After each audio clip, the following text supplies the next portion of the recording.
Assalamualaikum warahmatullahi wabarakatuh. Anak-anakku yang saya cintai dan saya banggakan, alhamdulillah saat ini kita memasuki di semester 2 ini, tahun pelajaran 2020-2021. Untuk itu pada kesempatan ini saya ingin mengajak pada anak-anakku, pertama, mari kita bersama-sama selalu bersyukur kepada Allah Subhanahu wa Ta'ala, senantiasa menjalankan semua perintah-perintahnya dan meninggalkan segala larangan-larangannya. Kemudian tak lupa mari kita bersama-sama untuk selalu melaksanakan ibadah kepada Allah Subhanahu wa Ta'ala.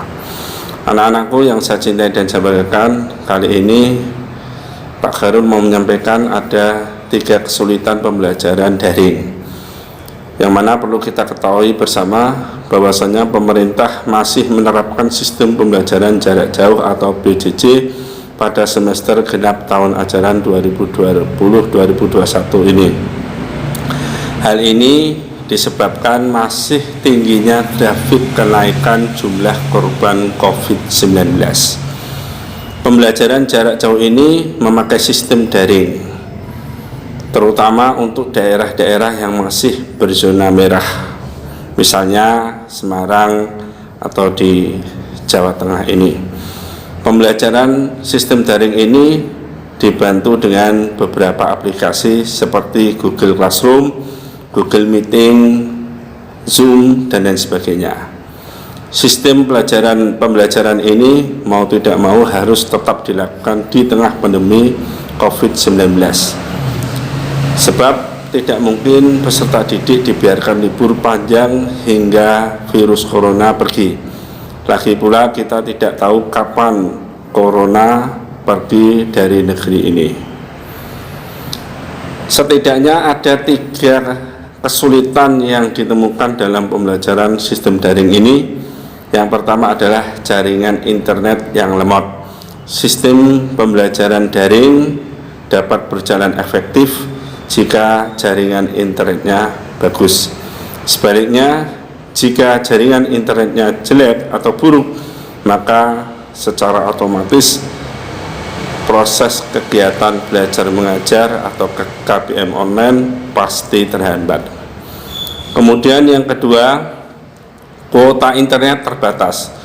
Orang tua yang terkena dampak COVID-19 pasti akan kesulitan untuk membeli kuota internet, terutama orang tua yang secara ekonomi tidak memadai. Hal ini perlu dipikirkan secara matang oleh pihak sekolah dan Kementerian Pendidikan dan Kebudayaan. Kasihan juga orang tua, mereka sudah terhenti karena di PHK oleh perusahaan, ditinggal lagi oleh beban keharusan membeli kuota internet. Kemudian kesulitan yang ketiga adalah KBM tidak efektif. Sistem pembelajaran daring tentu tidak seefektif pembelajaran di sekolah atau tatap muka. Hal ini terjadi karena beberapa faktor, misalnya pengurangan jam mengajar. Guru-guru yang biasanya mengajar 4 jam di sekolah terpaksa hanya mengajar selama 1 jam. Dampak lanjutnya, peserta didik akan kesulitan memahami materi yang banyak dalam waktu yang relatif singkat.